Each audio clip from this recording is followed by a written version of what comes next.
Tere õhtust siis ka minu poolt ja rõõm on näha, et teid on siia veel niivõrd palju jäänud. Võtame siis selle sisuka päeva kokku ja mina räägin siis toitumisharjumustest, mis kahjustavad hambaid ja kuidas siis võiks toituda, et hambad oleksid terved. Kõigepealt alustan ma sellise küsimusega, et hüpoteetiliselt oletame, et kui meil oleks võimalik valida, kas hammaste seisukohast õigesti toituda või hambaid pesta, mille te valiksite? Jah, et tõepoolest, et mina teeksin ka sellise valiku, et see toitumine on kindlasti olulisem, sest et peseme me ikkagi toitumise tagajärgi tegelikult ja kui me õigesti toitume, siis pesemise tähtsuse osakaal tegelikult langeb. Muidugi ma ei taha öelda, et pesemine ei ole oluline, ärge saage minust valesti aru, kindlasti on, aga kui me toitume valesti, siis isegi selline liigne hammaste pesemine võib hambaid hoopis lõhkuda. Suhkur. Ei saa me sellest üle ega ümber. Toitumise seos hammastega kõige kahjulikum asi on seal suhkur. Et poelettidel suhkurt on tonnide viisi igasse võimalikku tootesse sisse pandud ja see on midagi, millega me peaksime tegelema. Eelkõneleja siin ka rääkis, et jah, et suhkrule aktsiisi panemine võib-olla ei too mingit kasu, aga tegelikult võiks kõik kunstlikud sellised magusained minu arust maksustada, sest et neid kasutatakse liiga palju. Näiteks ühes topsis jogurtis on 30 grammi suhkurt, et kas seda tõesti on maitseks sinna vaja, et raske uskuda. Ja mis seal suus siis juhtub? Me sööme suhkurt, bakterid söövad suhkurt, bakterid toodavad happeid, toimub happerünnak. Hambavaap hakkab demineraliseeruma ehk lagunema, hakkab tekkima auk. Ja nüüd selle happerünnaku tagajärjel see hambavaap muutub pehmeks ja kõige hullem asi, mis me saaksime peale sööki teha, ehk siis kui see happerünnak veel suus toimub, on hammaste pesemine. Sest et kasutades mehaanilist pesemise viisi ehk hambaharja, me tegelikult kulutame seda pehmet hambavaapa. Ehk et väga oluline on see, et enne kui hambale hakkab toimuma uus happerünnak, me peaksime laskma sellel hambavaabal taastuda. Ehk et taastuks tema tugevus, sülg saaks teha oma tööd, et ta oleks valmis uueks happerünnakuks. Ja sellepärast siis soovitatakse, et toidukordade vahel peaks olema 3 tundi. Tagajärg on sellised suud. Ja lastepilte ma ei hakanud siia üldse panema, sest et see on laialt teada, et laste hulgas on see väga suur probleem, aga tegelikult ka täiskasvanud inimesed, kellel võib-olla 16 eluaastasena olid hambad täiesti korras, aga oma toitumisharjumuste tagajärjel on need hambad muutunud selliseks. Ja see on väga kurb vaatepilt, aga kahjuks me näeme seda praktikas väga tihti. Ja edasi, et IT-meeste haigus on tõesti need hambad, kui see patsient mulle tooli istub, ma ei pea seda kaarti isegi vaatama, ma tean, et see mees istub päev otsa arvuti taga. Ja mis tal selle arvuti kõrval on? Energiajook, Coca-Cola, saiakesed, šokolaad, otse loomulikult need hambad ei pea sellele vastu. Ja teine asi, tervisesportlased, tervisesport Eestis praegust tõusuteel, inimesed liiguvad tore, iseenesest väga super, aga kahjuks tööstus toob meile spordijooki. Et kui te nüüd teete sporti, et siis kindlasti kasutage spordijooki ja spordikeele ja batoone ja mida iganes.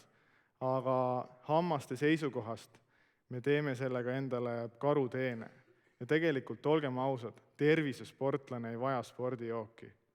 Kui sa toitud õigesti, siis on sul piisavalt energiat, et tervisespordiga tegeleda. Ja mitte ainult alkohoolikule ei pea seda lauset ütlema, et tegelikult ka kõik sellised joogid, nagu siin pildi peal on, et mõtle enne kui sa jood, et kas sul tõesti on seda vaja. Parem joo vett. Harjumusi on igasuguseid. Sidrunid, puuviljad, kõik sellised happelised asjad on ju tegelikult meile head. Aga kui meil tekib mingisugune harjumus, nagu näiteks siin foto peal, kus see patsient on võtnud sidrunisektori ja seda lihtsalt hammaste vahel lutsutanud, siis juhtub see.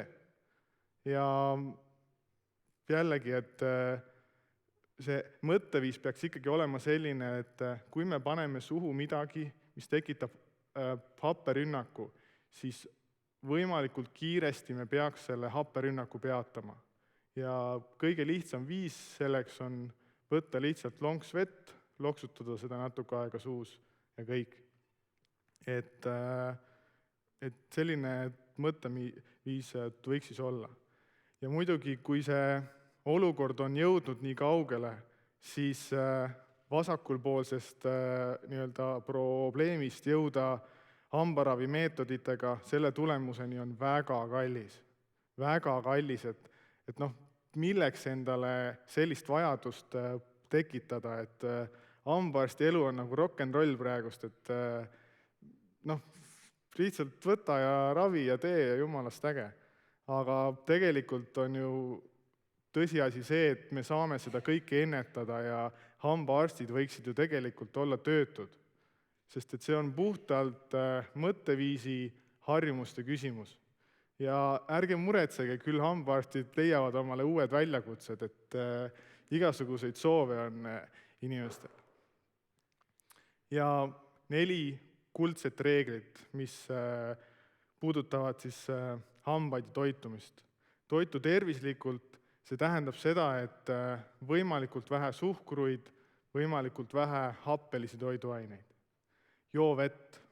Janujoogiks võiks olla alati vesi. Kui sa tahad juua kohvi või mahla, siis joo seda toidu korraga ühel ajal.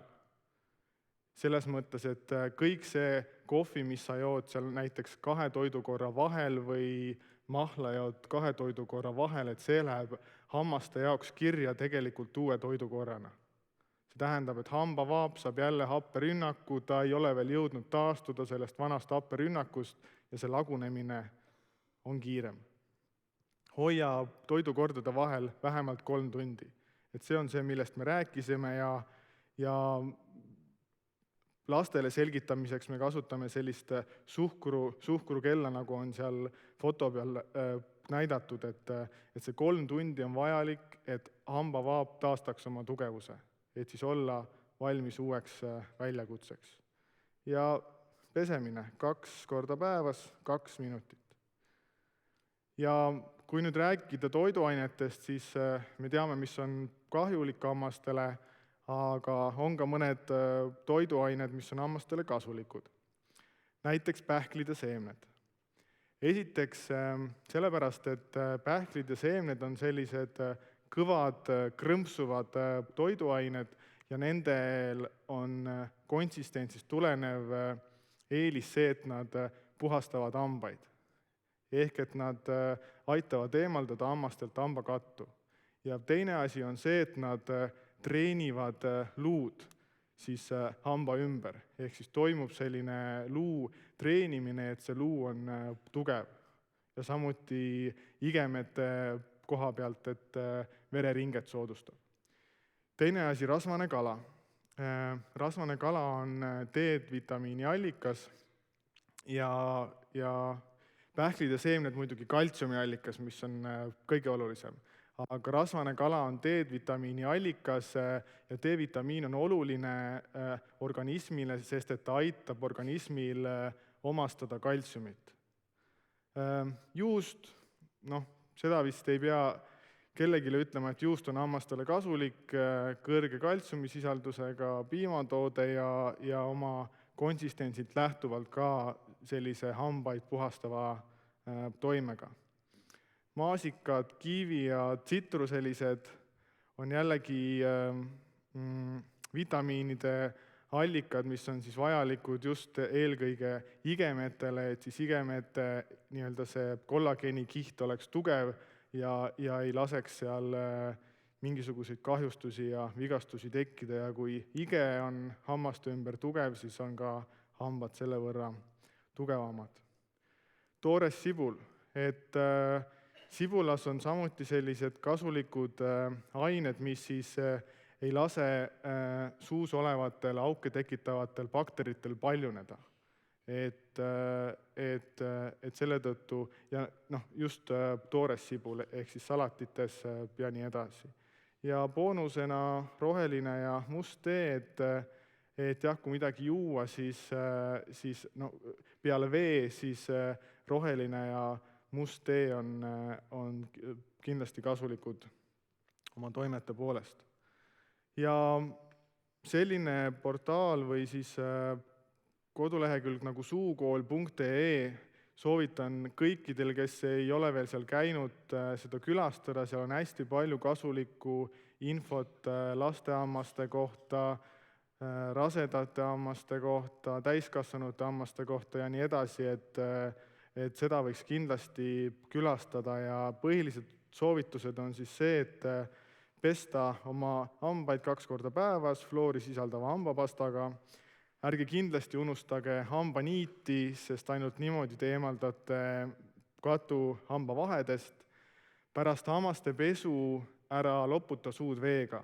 Sülitage lihtsalt hambapasta välja ja see tekitab selle, et hambapasta mõju kestab kauem ja hambad on üsna märkimisväärselt tugevamad peale seda. Janu korral jooge kindlasti vett ja pakkuge seda ka lastele.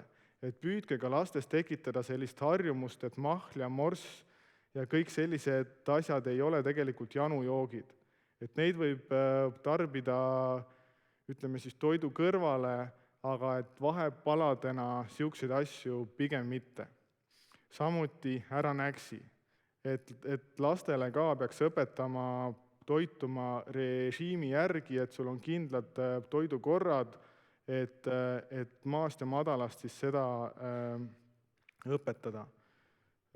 Kui sa tahad väga magusat süüa, siis söö seda põhitoidukorra lõpuks, hambaarsti juures 1-2 korda aastas, tavaliselt hambaarst, kui ta su suud näeb, siis ta ütleb sulle, kui tihti sa pead seal käima.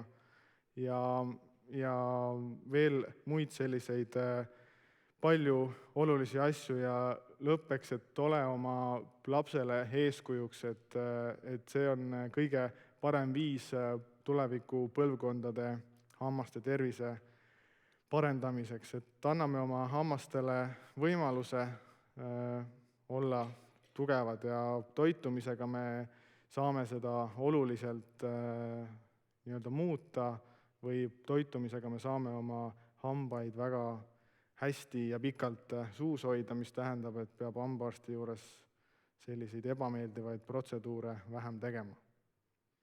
See on minu poolt kõik ja tänan.